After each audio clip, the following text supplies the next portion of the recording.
what today's video is about. When he breaks your arm, please don't forget to subscribe, like, and share. And let's get going. The training grounds were alive with the sounds of combat, explosions, and the rush of adrenaline. Sparring with Bakugou was always intense, but today there was an extra edge to his attacks. You could see the determination in his eyes, and it pushed you to give it your all. Katsuki, don't hold back, you called out, dodging another one of his blasts. I can handle it. Bakugou smirked, his eyes gleaming with challenge. You asked for it, Lion. He lunged at you with a fierce attack, his explosions creating a shock wave that sent you skidding back. He barely even had time to react before he was on you again, relentless in his assault. You countered with your own attacks. But Bakugou was faster and more aggressive today. As you blocked one of his punches, you felt a sharp pain shoot through your arm.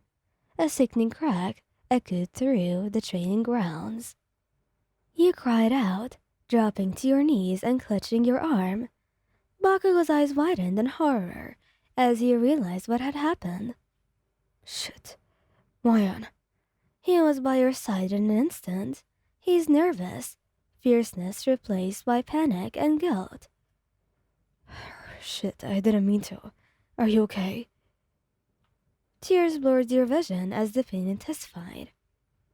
Katsuki, I think it's broken.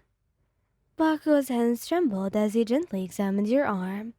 His jaw clenched tight. We need to get you to recovery, girl. No. He scooped you up in his arms, his usual bravado replaced, with a look of utter distress. Hold on, okay? Just hold on. You rested your head against his chest, feeling his heart race against you. I'm sorry. I'm sorry I pushed you too hard. You said. Shut up. Bakugou growled, but his voice was thick with emotion. This is my fault. I should have been more careful. The trip to Recovery Girl's office felt like an eternity. The pain in your arm, throbbing with every step. Bakugou kicked the door open, his voice urgent. Recovery Girl, help, it's an emergency. The elderly hero looked up from her desk, her eyes widening as she saw you cradled in Bakugou's arms. What happened? Oh dear. Bakugou's voice was strained. We were sparring, and I broke their arm. Recovery Girl quickly motioned for him to lay you down on the bed. Sit them down gently, Bakugou. I'll take a look. You winced as she examined your arm, her touch gentle but firm.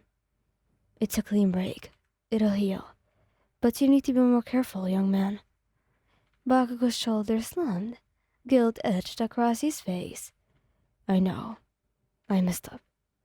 Recovery Girl gave him a strained look. Language, Bakugou. No, hold still, Lion. This will only take a moment. You felt a warm, soothing sensation as the Recovery Girl used her quirk to mend your broken bone. The pain gradually subsided, replaced by tingling numbness. There we go, she said, stepping back. You should be as good as you. But take it easy for the rest of the day, please.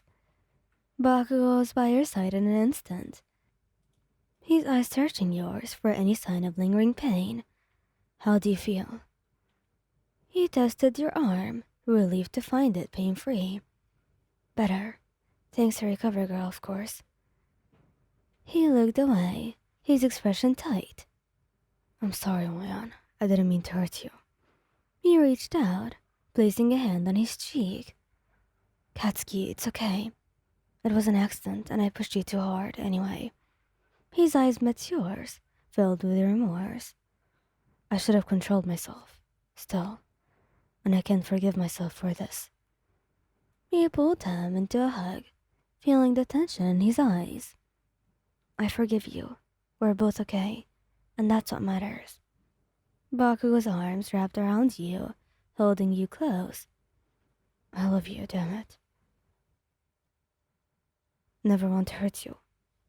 He smiled, pressing a kiss to his cheek. "I love you too, Katsuki. And I know that you'd never actually want to hurt me. That's why I forgive you." The next few days were spent resting and recuperating. Bakugo was doting, more so than usual. His guilt was driving him to take care of you, but more extra. He cooked you your favorite meals and stayed by your side and made sure that you had everything that you needed. One evening, as you sat together on the couch, Bakugo's arm draped over your shoulder, you turned to him. "Katsuki, you've been amazing, but you really don't have to keep punishing yourself." He sighed, his fingers playing with a strand of your hair. "I know. I just can't shake the feeling that I failed you. And so doing this makes me feel better." You cupped his face, forcing him to look at you. "You didn't fail me. You were just being the incredible, passionate hero that I love. Accidents happen." His eyes softened, a small smile tugging at his lips. "You're too good for me, you know that." You laughed, leaning in to kiss him. "Maybe, but I wouldn't have it any other way." Bakugo pulled you closer, his kiss deep and lingering. "I'll always protect you, Lion, no matter what." He snuggled into his embrace, feeling the steady beat of his heart. "And I'll always be right here, by your side forever." And as the night wore on, you drifted off to sleep into Bakugo's arms, feeling safe and loved. The incident had only strengthened your bond, a reminder of the unbreakable connection that you shared. And together, you knew that you could face anything the world threw at you, because your love was stronger than any challenge. The next few weeks passed with a sense of normalcy, returning to your life. Though you were back to your usual training schedule, Bakugo remained extra cautious. He refused to spar with you until he was sure you were completely healed and had forgiven himself for the accident.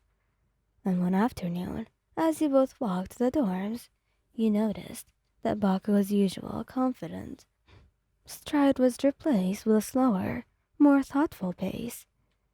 "Katsuki," you called softly, breaking him from his reverie. He glanced at you. "Yeah? You don't have to keep worrying about me, you know. I'm completely healed now, and you didn't do anything wrong. But seeing you in pain like that, it messed me up. Katsuki, you're not perfect. None of us are. But you always strive to protect me, and that's what matters." Bakugo chuckled, his usual smirk returning. "I guess you're right." And so then, you know that your family was perfect like this. You didn't need anyone else. Thank you guys for listening. I hope you liked this video. Please don't forget to subscribe, like, and share, and goodbye.